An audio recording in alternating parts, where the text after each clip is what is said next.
When Sydney's Jewish community came under attack by two armed terrorists, one man saved lives with this extraordinary act of bravery. Moving towards the gunman, he disarms him, turns the weapon on the perpetrator, and defends innocent people. CNN affiliate 7 News has identified him as a Muslim Australian who was also wounded in the attack.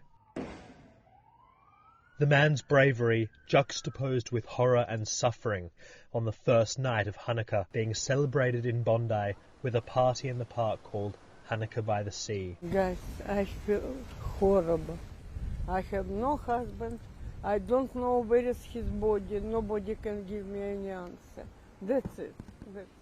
Your husband was killed in the attack? Yes. What we saw yesterday was an act of pure evil, an act of anti-Semitism, an act of terrorism on our shores. This was an attack deliberately targeted at the Jewish community. Bondi Beach, home to a large and vibrant Jewish community, has been the scene of previous incidents of anti-Semitic violence. Incidents which have sharply risen across Australia and other parts of the world since Hamas attacked Israel on October 7th, 2023. It's one of the most joyous days of the calendar, and to think that people plotted to target this event, came there with automatic weapons and massacred people in cold blood, I can't believe it. I think it'll take a long time for us to recover from this. One gunman on Sunday was shot and killed, another shot and wounded and now in police custody. Police identified a car linked to the dead shooter, containing multiple explosive devices, indicating a thought-out attack which stole innocent lives and the joy of the Hanukkah holiday. Angus Watson, CNN, at Sydney's Bondi Beach. The New South Wales Police bomb squad is behind me, working on a car that has several of these IEDs, these improvised explosive devices inside. The bomb squad, they're now trying to secure that, trying to make this place safe. But as you heard there in the police press conference, they cannot yet say whether this incident is over. This is an ongoing incident as the police work on that car linked to one of the perpetrators, full of explosive devices, multiple explosive devices in that car.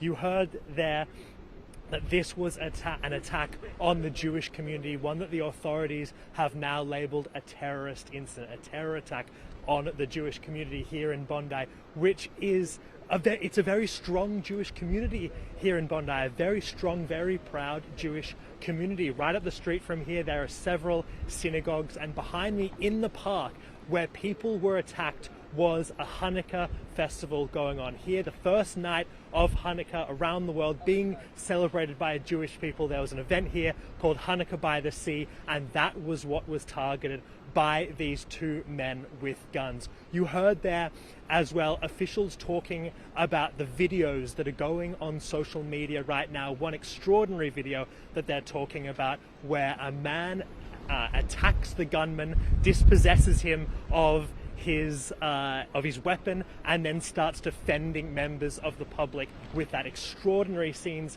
here in Bondi as the police have now designated this a terrorist attack. 12 people dead, one of the alleged gunmen also dead, the other alleged gunman in hospital receiving treatment. At least 29 people have been taken to hospital with wounds, with injuries verging from serious to critical.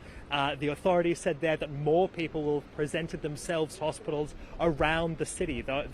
These ambulances here have been taking people to hospitals around the city, presumably because the local hospitals just can't cope with this many injured people from this shocking terror incident here in Bondi Beach on Sunday afternoon. An attack on Jewish Australians is an attack on every Australian, and every Australian tonight will be, like me, devastated on this attack on our way of life. There is no place for this hate, violence and terrorism in our nation. Let me be clear, we will eradicate it. The evil that was unleashed at Bondi Beach today is beyond comprehension, and the trauma and loss that families are dealing with tonight is beyond anyone's worst nightmare. Australians have had their lives cruelly stolen and many have been injured. For all Australians, our first thoughts are with those in the terrible early hours of their grief. Very angry that something like this happened in Australia. It's hard to believe. Disappointing.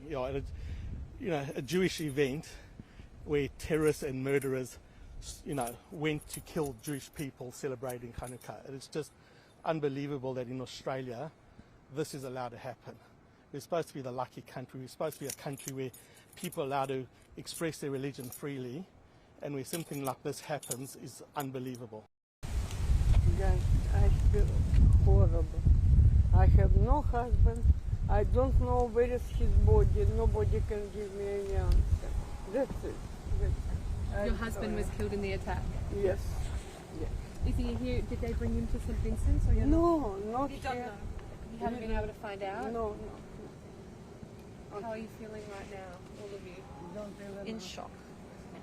Thank you so Surreal. much for your time.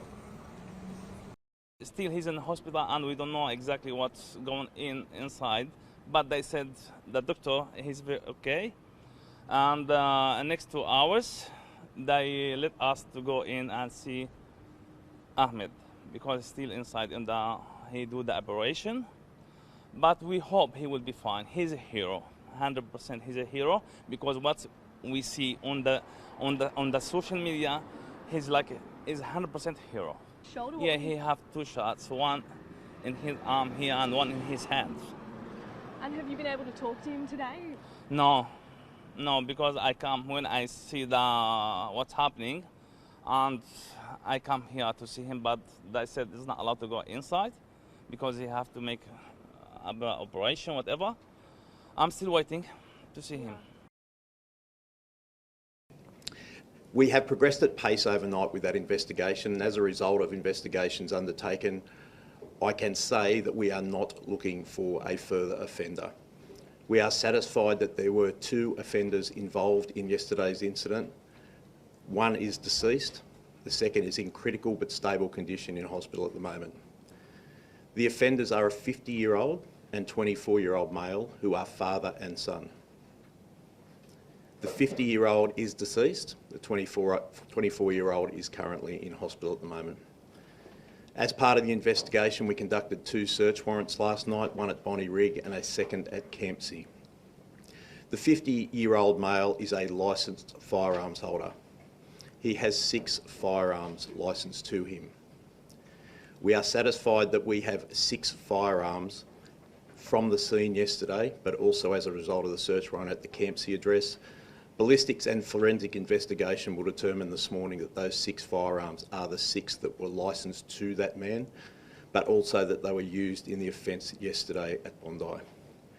We will continue to investigate this matter thoroughly. It's important for the community to have the reassurance that New South Wales Police, working with our Commonwealth partners, will not stop until we understand the reasons behind this senseless incident and take any available action that we need to do.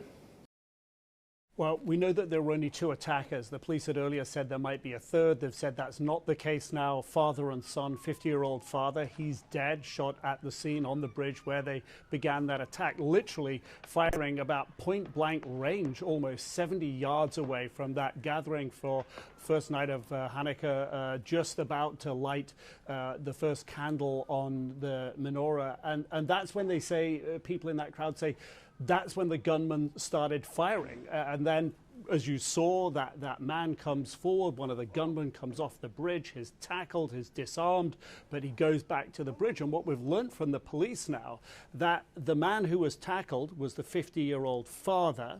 He, according to police, had a firearms license, which is pretty tough to get in Australia. The police say that he had 6 weapons, and we could see at least 3 of those weapons, at least 3, in the social media video that came out of the attack.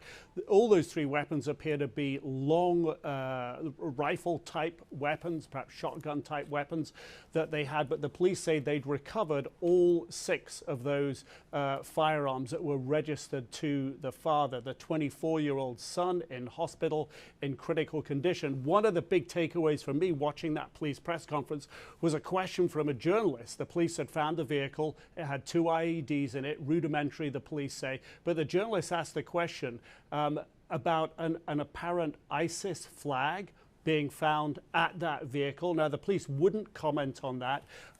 They didn't deny it, but they wouldn't comment it. They said the investigation was ongoing, and the focus of their investigation, they said, was to find out what motivated this father and son to mount this horrendous attack on what was supposed to be a beautiful celebration. Sydney-siders and indeed Australians woke up this morning in a state of shock and despair at the awful events that unfolded on Bondi Beach last night. 15 people shot dead, 2 shooters taking to a Hanukkah celebration. One of those shooters was himself killed by police at the scene. So 15 victims of this shooting so far. There are 27 patients right now in hospital. 6 of those are critically ill, 6 of those are critical but stable. 2 police officers who raced into the line of fire were also badly injured. They are both in a critical condition as well. The ages of the victims range from 10 to 87. As for the shooters, they were a father and a son. The father, as I said, was shot dead at the scene, a 50-year-old. His son, 24 years of age. The father had 6 guns legally in his possession. A number of raids occurred across Sydney in the immediate aftermath of that shooting. A number of arrests were made as well. It was declared a terror incident by our authorities here. That means that the Joint Counter-Terrorism Task Force will take over this operation and investigation. That means police from here in New South Wales as well as Australian Federal Police. This is the worst shooting incident in this country since the Port Arthur massacre nearly 30 years ago. That led to widespread gun reform in this country, and today the Premier of New South Wales, Chris Minns, hinted that further gun reform could well be on the way as a result of this massacre. I'm here in the western Sydney suburbs outside what is believed to be a house connected to the Bondi Beach shooting. As you can see, there's a police presence behind me, and police have cordoned off the area. Earlier in the day, I saw a forensics team enter the property. Residents that I've been speaking with all morning describe this place as a place of community, a place where children play in the front yard, where dogs go on walks. There's a lot of elderly people that lived here, a lot of retired couples. There's a school nearby. You know, many of them were watching these scenes at Bondi unfold on television when they heard the police raids just outside. They described the chaos of that raid, you know, the helicopters, the sirens, the drones. This lasted till about 12:30 in the morning. A lot of them described feeling so scared that they were tossing and turning all night. They couldn't sleep. Many of them were in disbelief. One resident I spoke with said that he usually sleeps with his windows open, but closed them last night because his children were scared. You know, there's just a sense of disbelief that this could have happened here in Sydney. This tragedy that's befallen the Jewish community here in Bondi has taken the lives of 15 people. The youngest person among those victims, just 10 years old, a little girl called Matilda. The oldest person among that group, an 87-year-old Holocaust survivor called Alex, who moved from Ukraine to Australia after the Second World War to try for a more peaceful life. And he died on Sunday in an anti-Semitic terrorist attack. 2 gunmen standing on a bridge shooting down into a Hanukkah festival where children, families, the elderly were all there to celebrate the first night of Hanukkah. It's the second night of Hanukkah tonight, and behind me is a vigil instead of a celebration because the Jewish community here is in mourning.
follow breaking news out of Sydney, Australia, where the death toll is now at 15 after 2 suspected attackers opened fire at a Hanukkah celebration. Now, this happened at Sydney's Bondi Beach on Sunday. Police say the suspects include a 50-year-old father who was killed at the scene and his 24-year-old son.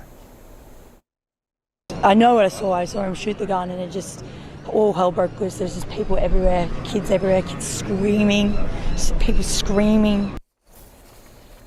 Now, you're looking at some video that may be disturbing. I want to give you a minute. Witnesses actually captured the moments that a bystander helped stop the attack. He wrestles a gun away from one of the alleged shooters. All Australians stand together against that attack. The police who were there standing together against the attackers, first responders standing together against the attackers, and even a bystander like Ahmed standing there, putting their own lives at risk against those attackers. CNN's Angus Watson joins us live from Sydney this morning. So, Angus, what more can you tell us actually about the victims? I want to start there. Audie, this tragedy that's befallen the Jewish community here in Bondi has taken the lives of 15 people. The youngest person among those victims, just 10 years old, a little girl called Matilda. The oldest person among that group, an 87-year-old Holocaust survivor called Alex, who moved from Ukraine to Australia after the Second World War to try for a more peaceful life. And he died on Sunday in an anti-Semitic terrorist attack. 2 gunmen standing on a bridge shooting down into a Hanukkah festival where children, families, the elderly were all there to celebrate the first night of Hanukkah. It's the second night of Hanukkah tonight, and behind me is a vigil instead of a celebration because the Jewish community here is in mourning, Audie. We've seen something here that we rarely see, which is attackers being stopped by a bystander. Can you tell us more about what happened there and the latest into the investigation? This is absolutely extraordinary video that's come out of this attack, Audie. So we see a bystander by the name of Ahmed Al-Ahmed. He approaches, he sneaks up towards the gunman, tackles him, takes his gun away, and then points it at him and defends his community. Now, he got shot too by the attackers in this horrific terrorist incident Sunday afternoon, and he was hospitalized. But authorities have just released this picture of him sitting up in bed with the leader of the New South Wales Parliament, State Premier Christopher Minns, there in hospital, praising him as a hero. Ahmed Al-Ahmed, whose parents came to Australia from Syria as refugees. He's a father as well, putting his life on the line to save people that he perhaps didn't even know that day. Yesterday, willing to put his life on the line for that. Now, of course, we know that there are 2 alleged gunmen in this incidents. One of them was killed at the scene. Another one is in hospital now. He'll be the focus of police investigations, of course, and police have raided 2 homes connected to these 2 men, a father and son duo, a 50-year-old and a 24-year-old man. That 50-year-old dead, his 24-year-old son in hospital now. 2 homes have been raided. The place that they stayed just before they carried out the attack the night before, and their family home, Audie. And before we begin, however, I want to just pay my respects to the people. Unfortunately, 2 are no longer with us. Brown University, 9 injured, and 2 are looking down on us right now from heaven. And likewise in Australia, as you know, that was a terrible attack, 11 dead, 29 badly wounded. And that was an anti-Semitic attack, obviously. And I just want to pay my respects to everybody. I must say in Syria also, we had an attack in Syria, and we had 3 great patriots terminated by bad people. And not the Syrian government, it was ISIS. Syrian government fought by our side. The new president fought by our side. But I just want to pay my respects to the families. We also had 3 injured, but 2 of them are already out of the hospital, and one's going to be okay. But we lost 3, so it was a rough day.